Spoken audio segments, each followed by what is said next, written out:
नमस्कार, मैं हूं आपके साथ मयंक। आज 8 तारीख है। इस वक्त ईरान और इजराइल के बीच भयंकर जंग छिड़ी हुई है। दोनों तरफ से हमले जारी हैं, लेकिन इस बीच एक बेहद अहम खबर आई है। ये खबर आई सऊदी अरब से। सऊदी के एयरबेस प्रिंस सुल्तान एयरबेस पे अल खर्ज में है, जो यहां पर दो बड़े धमाके सुनाई दिए हैं। देखिए, प्रिंस सुल्तान एयरबेस ये वो जगह है जहां पर अमेरिका के फाइटर जेट्स हैं। अमेरिका के F-35, F-16, F-18 fighter jets यहां पर तैनात हैं।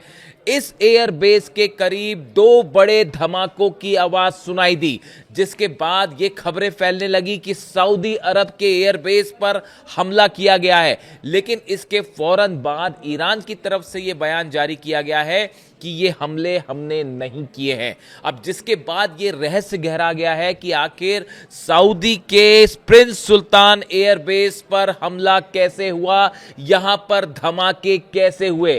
क्या ये कोई फॉल्स फ्लैग ऑपरेशन था, यानी कि ईरान के ऊपर आरोप लगाने के लिए और सऊदी और ईरान के बीच तनाव पैदा करने के लिए ये हमले किए गए? एक जो थ्योरी कह रही है। दूसरा एक संभावना, इससे भी इनकार नहीं किया जा सकता। देखिए, ईरान में जिस पैटर्न पर ईरान की सेना अलग अलग हिस्सों में बटी हुई है, मोज़ाइक पैटर्न आप जानते हैं, जहां पर ईरान की सेनाओं के बीच में, यूनिट्स के बीच में आपस में कोई संपर्क नहीं होता और उनको बता दिया गया है कि किस हालात में क्या काम करना है। ऐसे में बड़ा सवाल ये भी है कि क्या ईरान की किसी यूनिट ने, जब हमले हुए इजराइल की तरफ से, उसके बाद क्या ईरान की किसी यूनिट ने हमला कर दिया सऊदी के बेस पर? इस तरह के भी अलग अलग दावे हो रहे हैं, लेकिन अभी तक ईरान का ऑफिशियल बयान यह है कि हमारी तरफ से सऊदी के बेस पर किसी तरह का कोई हमला नहीं किया गया। सऊदी में इस समय जितने एयर बेस है, सब पर अलर्ट है, सायरन बज रहे हैं, लोगों को घर में रहने की सलाह दी गई है। देखिए, प्रिंस सुल्तान एयरबेस वो जगह है अल खर्ज इलाके में जहां पर पहले भी लगातार ईरान की तरफ से जो है बैलिस्टिक मिसाइल्स फायर की गई और यहां पे अमेरिकी जेट्स को बड़ा नुकसान हुआ था। और जिस तरह से आज इजराइल ने हमला किया, उसके बाद पूरा सऊदी अलर्ट पर है, बहरीन अलर्ट पर है, यूएई अलर्ट पर है, जॉर्डन में जो है वो लगातार सायरन बज रहे हैं। सबने अपने एयर स्पेस बंद कर दिए। इस समय जो खबरें आ रही है, सीरिया ने अपना जो है एयर स्पेस बंद कर रखा है, जॉर्डन में एयर स्पेस बंद है, ईरान में तो एयर स्पेस बंद है ही। यानी आप देखिए, 12 देशों में एक बार फिर जबरदस्त तनाव देखने को मिल रहा है। तो सऊदी पे धमाके सऊदी में कैसे हुए, ये अभी तक एक रहस्य बना हुआ है। दूसरी अहम खबर इस वक्त की, सुबह से पहले देखिए जो खबरें आई जिस तरह से कि ईरान की तरफ से पहले 20 ballistic missiles, Khyber missiles fire की गई इजराइल के ऊपर। लेबनान पर हमले किए इजराइल ने और बेरूत पर हमले किए। उसके बाद ईरान की तरफ से जो है 20 मिसाइल्स फायर की गई। फिर इजराइल की तरफ से जो है वो हमला किया गया और बताया गया कि करीब 15 ठिकाने ऐसे हैं जिस पर हमले किए गए। और ये 15 ठिकानों में जिसमें हमले हुए, इसमें बड़े गौर करने वाली बात यह है कि ईरान की तरफ से, आईआरजीसी की तरफ से बात कही गई है कि इजराइल के किसी भी फाइटर जेट ने ईरान के एयर स्पेस में एंटर नहीं किया। ये एक नया डेवलपमेंट है। यानी F-16 या F-35 से जो मिसाइल्स फायर की गई, वो ईरान के एयर स्पेस के बाहर से ही फायर की गई। देखिए, ये कैपेबिलिटी है, काफी दूर तक फायर हो सकती है मिसाइल्स। लेकिन इसके अलावा एक बड़ा सवाल ये उठ रहा है कि क्या इन हमलों में अमेरिका की भी भूमिका है? क्या अमेरिका के वॉरशिप से टॉमहॉक या दूसरी मिसाइल्स फायर की गई हैं ईरान के इन 15 ठिकानों पर? देखिए, सुबह सुबह जिस तरह से खबर चली कि डोनाल्ड ट्रंप ने कहा कि मैं अपील करता हूं नेतन्याहू से कि वो हमला ना करें, ईरान ने जो हमला किया उसका जवाब ना दें, इस तरह की बात कही गई। और फिर ये भी बात सामने आई कि भाई नेतन्याहू और ट्रंप जो हैं वो एक मत नहीं है, नेतन्याहू ट्रंप की बात नहीं मान रहे हैं। इस तरह की तमाम खबरें चली। लेकिन जिस पैटर्न पे, जिस तरह से ईरान पर हमले हुए हैं 15 ठिकानों में पिछले 3 से 4 घंटे में, वो ये इशारा कर रहे हैं, ऐसा लगता है कि जो वॉरशिप्स खड़े हुए हैं ईरान के, चाहे वो ओमान की खाड़ी में हो, भूमध्य सागर में हो, इन इलाकों से हो सकता है कि टॉमहॉक मिसाइल्स फायर की गई। भले इसको अमेरिका स्वीकार ना करे, लेकिन ईरान ये मान के चल रहा है कि जो पैटर्न है हमलों का, ये बिल्कुल उस तरह तरह का है जैसे कि टॉमहॉक मिसाइल्स फायर की गई। देखिए, चाइना और रशिया के सैटेलाइट्स हर चीज़ को बता देते हैं, थोड़ी देर में शायद ये खबर भी सामने आ जाए। हालांकि एक्सियोस के हवाले से ये खबर है कि अमेरिका इन हमलों में शामिल नहीं है। इस तरह की खबरें हैं अमेरिका से, लेकिन ईरान को ये शक है कि अमेरिका भी इन हमलों में शामिल था। ये हमले हो जाते हैं। इसके बाद देखिए, जो सबसे गौर करने वाली बात यह है, ईरान ने अपनी दूसरी वेव भी फायर कर दी है हमलों की। यानी इस वक्त जो है वो ईरान की तरफ से फिर से बड़ी मिसाइलों की लहर जो है वो इजराइल की तरफ छोड़ दी गई है, फायर कर दी गई है, जिसमें बड़ी संख्या में खैबर मिसाइल मानी जा रही हैं। अब देखिए, इजराइल में नुकसान की खबरें। इजराइल में जो मिसाइल्स गिरती हैं, जो नुकसान होता है, वो आप हमेशा से जानते हैं कि तस्वीरें सामने आने में टाइम लगता है, खबरें सामने आने में टाइम लगता है, इसलिए आपको इसके बारे में ज़्यादा डिटेल्स नहीं मिलेंगे। कई मेरे दर्शक ये सवाल पूछ रहे हैं कि भाई इजराइल में तो नुकसान नहीं हुआ, ज़्यादा कोई खबर नहीं आ रही है। आप इंतज़ार कीजिए थोड़ा।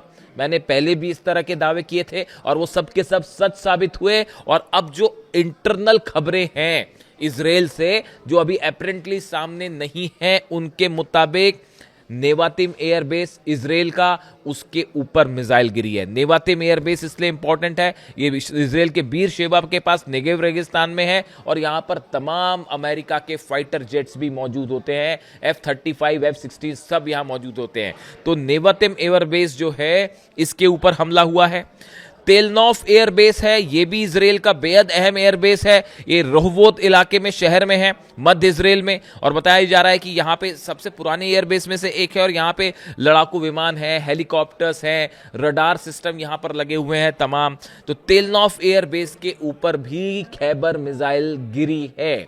दूसरा बड़ा ठिकाना जिसपे इजराइल पर हमले की खबर है, रमत डेविड एयरबेस जो है, उस पर मैं आपको बता चुका हूं पिछले वीडियो में कि जो बीती रात ईरान ने जो मिसाइल फायर की थी, वो सबसे पहले रमत डेविड बेस को निशाना बनाया गया था, क्योंकि यहीं से लेबनान पर हमले हो रहे थे, यहीं से बेरूत पर हमले हो रहे थे, इसीलिए इसको निशाना बनाया गया। लेकिन ये पहली लहर थी। उसके बाद जो दूसरी लहर है, उसमें नेवतिम एयरबेस को निशाना बनाया गया। इसके अलावा जो है मैंने आपको बताया तेलनॉफ एयरबेस को निशाना बनाया गया। इसके साथ ही जेरूसलम पर बड़े हमले की खबरें आ रही हैं। जेरूसलम के ऊपर मिसाइल्स जो हैं वो लगातार बरस रही हैं। हाइफा में भी मिसाइल्स गिरी हैं। ये नए डेवलपमेंट है। यानी आप देखिए, नेवातिम एयरबेस जल रहा है, तेलनॉफ एयरबेस पर जो है हमला है, रमत डेविड एयरबेस, 3 तो एयरबेस पर हमले हो गए, जेरूसलम पर हमला है, हाइफा में हमले हैं। कई ये वो ठिकाने हैं जहां पर इजराइल का आयरन डोम या डिफेंस सिस्टम एक बार फिर पूरी तरह से फेल दिखाई दिया। न सिर्फ ईरान ने अपनी खैबर मिसाइल से हमले किए हैं, बल्कि शाहिद ड्रोन्स ने भी जो है वो यहां पर काफी अच्छा खासा नुकसान पहुंचाया है। इस तरह की खबरें हैं। इसको तस्वीरें सामने आने में थोड़ा सा वक्त लगेगा, आप इंतजार कीजिए। देखिए, इसके अलावा जो है दूसरी अहम खबर यह है, ईरान पर जो हमले हुए उसमें तबरीज में, इस्फहान में, तेहरान में, कई जगह पे धमाकों की खबरें, 15 ठिकानों में जो है ये हमले हुए हैं।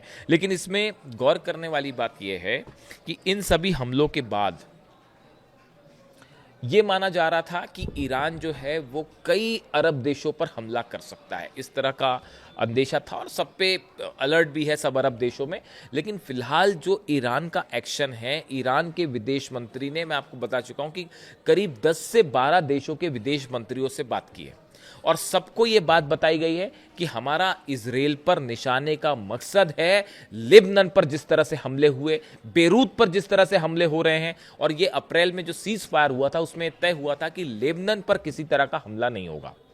लेकिन इसको लगातार नेतन्याहू ने तोड़ा, इजराइल ने तोड़ा और इसी का बदला लेने के लिए ये हमले किए गए। देखिए, जिस तरह से ईरान ने हमले किए इजराइल पर, उसके बाद जो तस्वीरें लेबनान से आ रही हैं, बेरूत से आ रही हैं, लाखों लोग सड़कों पर जमा हैं और जो है अल्लाहू अकबर के नारे लग रहे हैं, खामनेई जिंदाबाद के नारे लग रहे हैं। ऐसा लगता है पूरा लेबनान इस समय ईरान के साथ खड़ा हुआ है। देखिए, ये इस बात को लेकर आप पहले भी इस आपने देखा किस तरह से ईरान जो है वो पहले भी लेबनान के लिए जो है इजराइल पर हमला कर चुका है, और इस बार भी जब सीज फायर को तोड़ा गया, लेबनान में हमले हुए, बेरूत में हमले हुए, एक बड़ी जमीन जो है लेबनान की जिस पर इस समय आईडीएफ इजराइल की फोर्सेस कब्जा करके बैठी हुई है, इसके खिलाफ जब हमले हुए ईरान की तरफ से, तो इसके बाद पूरे लेबनान में खुशी की लहर देखी जा रही है और लाखों लोग इस समय अली खामनेई साहब जिंदाबाद के नारे लगा रहे हैं। अली खामनेई साहब जिंदाबाद के नारे इसलिए क्योंकि उनकी तरफ से हमेशा ये संदेश साफ था कि ईरान लेबनान को कभी अकेला नहीं छोड़ेगा, और ये इसी पॉलिसी को अब मुस्तफा खामेनी भी आगे बढ़ा रहे हैं, और इसीलिए लेबनान में इस समय लाखों लोग सड़कों पे हैं और ईरान के समर्थन में नारे लग रहे हैं, अल्लाहू अकबर के नारे लग रहे हैं। ऐसी ही तस्वीरें ईरान से सामने आई हैं।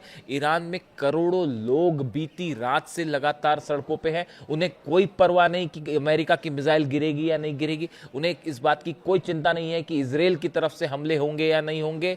लाखों लोग, करोड़ों लोग ईरान पे सड़कों पे हैं और वो अपनी सरकार के समर्थन में नारे लगा रहे हैं। मुस्तफा खामेनी सुप्रीम लीडर के समर्थन में, ईरान की सेना के समर्थन में नारे लगा रहे हैं, और ईरान की तरफ से जनता की ये मांग है कि अब निर्णायक लड़ाई होनी चाहिए। इजराइल ने जिस तरह से कत्लेआम मचा रखा है, चाहे लिबनन हो, चाहे गजा हो, फिलिस्तीन हो, इन सब का जिस तरह से ईरान पर हमले हुए, इसका बदला लिया जाना चाहिए। ये मांग है ईरान की जनता की। और ऐसे में एक बार फिर 12 देशों में भयंकर तनाव देखा जा रहा है, और कभी भी ये जो जंग है अभी ईरान और इजराइल के बीच तक दिखाई दे रही है, ये कभी भी एक बड़ा रूप ले सकती है। और इसी बीच सऊदी के धमाके जो हैं वो एक रहस्य बने हुए हैं। आज की रात एक बार फिर ये माना जा रहा है कि मिडिल ईस्ट में जबरदस्त जो है वो जंग देखने को मिलेगी। जो भी अपडेट होगा आप तक पहुंचाऊंगा। Thank you so much.